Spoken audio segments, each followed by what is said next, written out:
Bonjour à tous, eh oui, nouvelle vidéo, qu'est-ce qui arrive, où on est? Alors, je sais, ça fait longtemps que j'ai pas fait de nouvelle vidéo, le souci c'est que jusqu'à présent j'avais beaucoup de mal à organiser le planning des vidéos, et en plus il y a eu d'autres éléments, j'ai déménagé, il y a eu les vacances au Canada, ce qui m'a permis de réfléchir à un nouveau moyen de faire des vidéos de manière plus, comment dire, plus régulière, en tout bêtement en arrêtant de me prendre la tête à préparer les vidéos, parce que j'avais pour habitude de faire des notes, d'essayer de faire un peu de montage en coupant plusieurs fois. C'était pas du gros montage. Tiens, je suis un peu trop haut, hein. Voilà, donc on va faire quelque chose de beaucoup plus spontané. Là je voulais profiter de faire une petite vidéo rapide pour vous parler du Grand Méchant Renard, qui est actuellement au cinéma depuis un peu plus d'un mois et demi, il me semble. Je l'ai vu que récemment parce que comme je l'ai dit, je suis parti en vacances, en plus c'était au Canada, donc pas moyen de voir le film. Mais je l'ai enfin vu. Alors pour ceux qui me connaissent, vous savez que j'adore Le Grand Méchant Renard depuis sa sortie en 2015. Là, l'adaptation donc est co-réalisée par Benjamin Rainer, qui est l'auteur du Grand Méchant Renard de la BD, de base. Et dans ce film, on a également une adaptation d'un bébé à livrer, qui est la précédente œuvre de l'auteur, et un conte de Noël qui était en bonus dans l'édition spéciale du Grand Méchant Renard, qui était sorti pendant la période de Noël, je crois. Il y a peut-être je crois que c'était fin 2015. Bref, à la base, il devait s'agir de trois courts-métrages qui devaient en fait être diffusés à la télévision. Finalement, l'équipe de réalisation a décidé d'en faire un seul film. Et pour relier les trois courts-métrages ensemble, ils ont trouvé une idée toute simple, c'est-à-dire d'imaginer que les animaux de la ferme en fait présentent une pièce de théâtre composée donc de ces trois récits. Donc ce qui permet donc de créer un lien plutôt bien trouvé. C'est vraiment dès le début, voilà, on voit ces animaux qui préparent la mise en scène. Ils s'adressent directement au public. Donc qu'est-ce qu'on peut dire? Déjà graphiquement, c'est exactement ce qu'on a pu trouver dans la BD du Grand Méchant Renard ou Un bébé à livrer. Donc c'est de l'aquarelle, on sent que voilà, c'est vivant.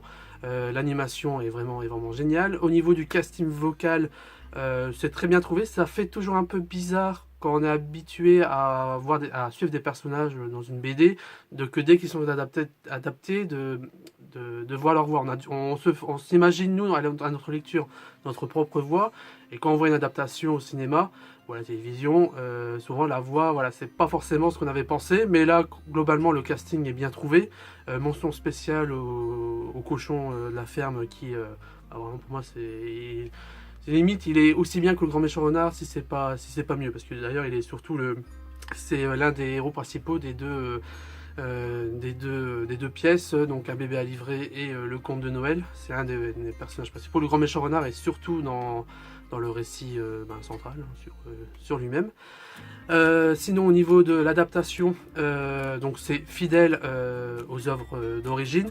Il y a quand même pas mal de petites différences, notamment sur Le Conte de Noël. La fin est différente de celle de la BD, de la version spéciale du Grand Méchant Renard. Je comprends les modifications, je pense que c'est par rapport au public du cinéma qui est surtout qui est surtout des enfants. Donc je comprends qu'ils ont fait certaines modifications pour ça, et c'est bien trouvé. C'est pas forcé. On sent que ça n'a pas été fait pour couper, pour que ça rentre dans une case une certaine durée. Donc les trois récits ont subi quelques changements. Le Grand Méchant Renard, je pense que il a dû avoir pas mal de petites coupes qui ne changent pas grand chose, hein. C'est des petites choses au niveau du déroulement des actions, c'est-à-dire par exemple le début de l'histoire, normalement dans la BD, il se réveille de sa tanière et il va voir la poule. Là en fait on le voit directement dans des feuillages et il va voir la poule, donc c'est un peu plus court, mais bref ça change rien. Voilà, donc animation vraiment très sympa, l'aquarelle. D'ailleurs pour ceux qui aimeraient voir films d'animation de l'auteur. Donc il avait fait pas mal de petits courts-métrages qui sont disponibles sur internet, mais il avait aussi co-réalisé, je ne sais plus s'il était seul en réalisation ou non, mais l'adaptation de Ernest Célestine, qui est également génial. Voilà, donc pour moi une très bonne adaptation. Qu'on a lu ou non la BD, c'est à découvrir. Ceux qui l'ont pas lu, ben, ils devraient apprécier l'histoire, et même ceux qui connaissent comme moi, voilà, je suis complètement à fond dans le Grand Méchant Renard depuis que c'est sorti, on redécouvre quand même l'œuvre, même si on connaît l'aboutissement final. Voilà, il y a quand même pas mal de petites différences qui sont bienvenues. Ça fait quand même plaisir de voir un film d'animation d'animation traditionnelle. J'ai rien contre la plupart des films d'animation d'aujourd'hui qui sont surtout faits en 3D, comme Toy Story, Réponse, etc. Les derniers, qui sont aussi très bien faits. Vaina, j'ai adoré par exemple. Mais voilà, ça fait quand même du bien de retrouver un film d'animation plus traditionnel dans sa fabrication. Vraiment pour moi, l'aquarelle, de toute façon même comme dans la BD, ça apporte un côté plus vivant. Alors c'est moins présent dans le film d'animation, mais par exemple dans la BD, on avait des pages que au niveau de l'aquarelle, par moment, ça dépassait un petit peu les traits, mais c'est pas grave, voilà. Pour moi, ça rendait vivant vraiment l'ouvrage. Et bon, bref.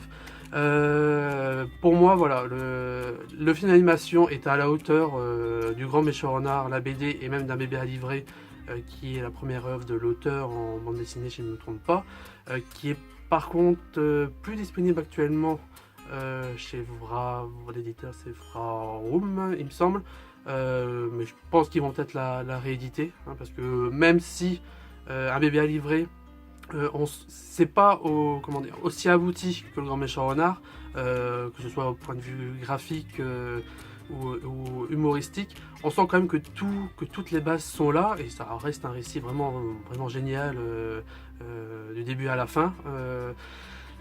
Enfin, pour moi, voilà, Benjamin Renner a vraiment créé des personnages attachants, que évidemment, personnellement, et je pense que comme beaucoup d'auteurs et téléspectateurs du Grand Méchant Renard, aimeraient retrouver plus tard. Et a priori, l'auteur, il me semble que j'avais lu dans une interview, qu'il allait y revenir à cette fameuse ferme du grand Méchant Renard, mais ça sera apparemment plus tard. Je crois que pour l'instant il va se concentrer sur une autre histoire. Voilà, donc si ça vous tente, allez voir le Grand Méchant Renard. Donc cette histoire de ce fameux petit renard qui est nul, il n'arrive pas à effrayer une simple poule, et qui décide finalement de s'accaparer 3 œufs pour les manger, et malheureusement il va s'attacher à ces petits poussins. Il y a encore deux autres petites histoires dans cette adaptation. Voilà, je vais arrêter de parler. Voilà, donc j'espère que ce format de vidéo plus spontané va vous plaire. Moi je vous retrouve pour d'autres vidéos dans un autre décor, parce que là, comme vous voyez, c'est le bazar. La boutique finit ses petits travaux. Elle devrait réouvrir, donc au moment où la vidéo devrait être postée, on ne devrait pas être encore ouvert, on va réouvrir le mardi 8 août. Donc je vous dis à la prochaine à la boutique, et à la prochaine pour une autre vidéo. Salut!